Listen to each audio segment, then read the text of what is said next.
What's up mga ka-59? Samahan niyo ako ngayon at magluluto kami ng aking palangga ng adobong pusit. Yan. So guys, samahan niyo ako. Intro muna tayo.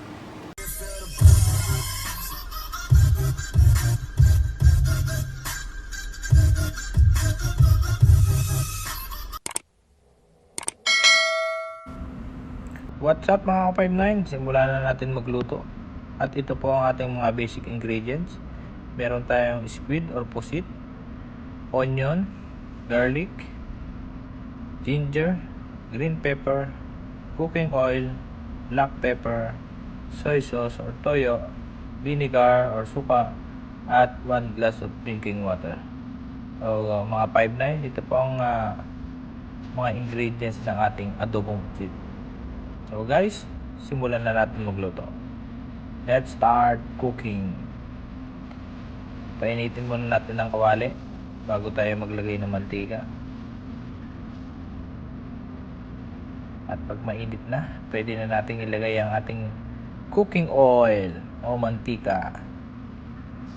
So ang purpose kasi niyan, pag pinapainit mo yung kawali bago maglagay ng mantika, para hindi didikit yung ating ricado pag nagsimula na tayong maggisa. Kasi pag nilagay agad natin yung mantika sa kawali na hindi pa mainit, nagdidikit-dikit at mainit na, simulan natin mag-isa ng bawang. Para sa akin, inuuna ko yung bawang. Merong mga ibang nagluluto, inuuna yung sibuyas. Tapos sibuyas kasi para sa akin nasusunog agad yung sibuyas, kaya inuuna ko yung bawang. Yung bawang medyo matagal-tagal masunog to, kaya pag medyo nangamoy-ngamoy na tong bawang natin, pwede na natin isunod ng sibuyas.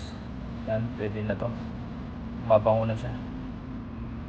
Sunod natin ng sibuyas, gisahin lang natin mabuti para talagang malalaglag yung lasa niya at kakapit pag nilagay na natin yung pusit. At susunod natin ng luya. Pagpag ng luya, para luya o ginger, matanggal ang lansa ng pusit.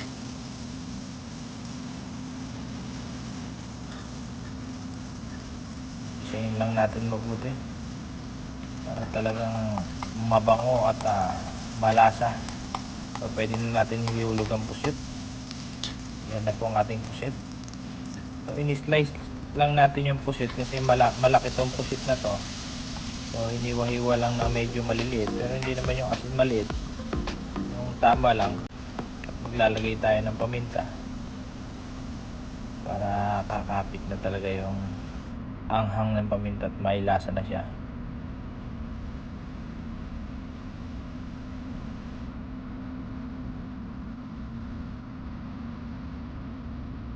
Gisahin lang natin siya ng mabuti.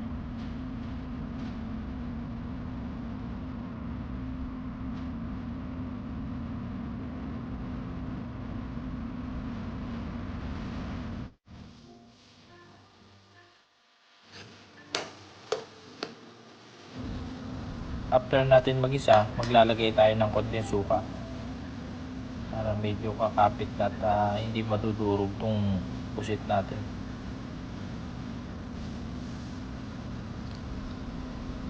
Yung suka kasi pampakunat din to eh.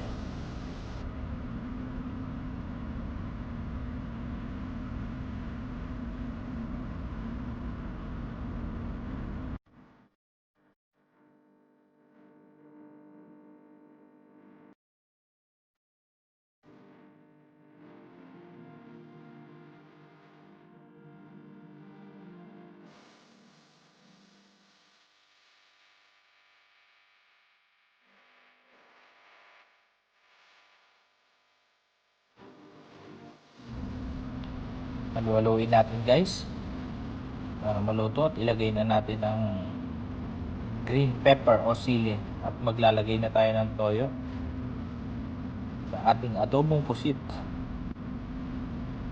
para mag-mix na yung asim ng suka na nilagay natin kanina. Ilalagay natin toyo.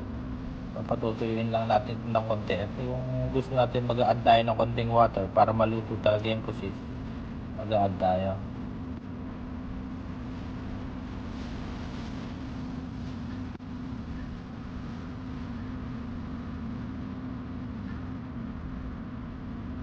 Nag-add ako ng konting water, so konti lang naman para habang patutuyuin natin to yung sabaw ng pusit, ilalambot talaga ng maayos yung pusit at maluluto ng gusto. Hintayin lang natin to na medyo matuyo at pwede na to.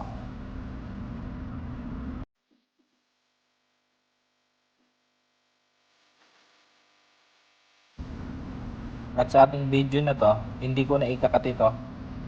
So, makikita natin dito na dahan-dahan na matutuyo yung sabaw ng adobong pusit. Para kakapit talaga dun sa pusit. So guys, hindi ko na ipapass forward to ng bonggang-bongga. At hindi ko na ikakat. So, nakapokus lang tayo sa niluluto natin.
At yan mga 5-9, natutuyo ng sabaw ng ating adobong pusit.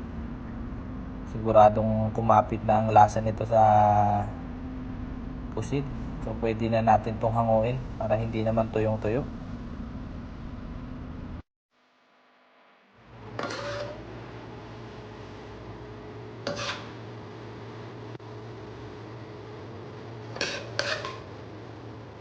At yun na nga mga 5-9, luto na. So kakain na kami. Kain po tayo.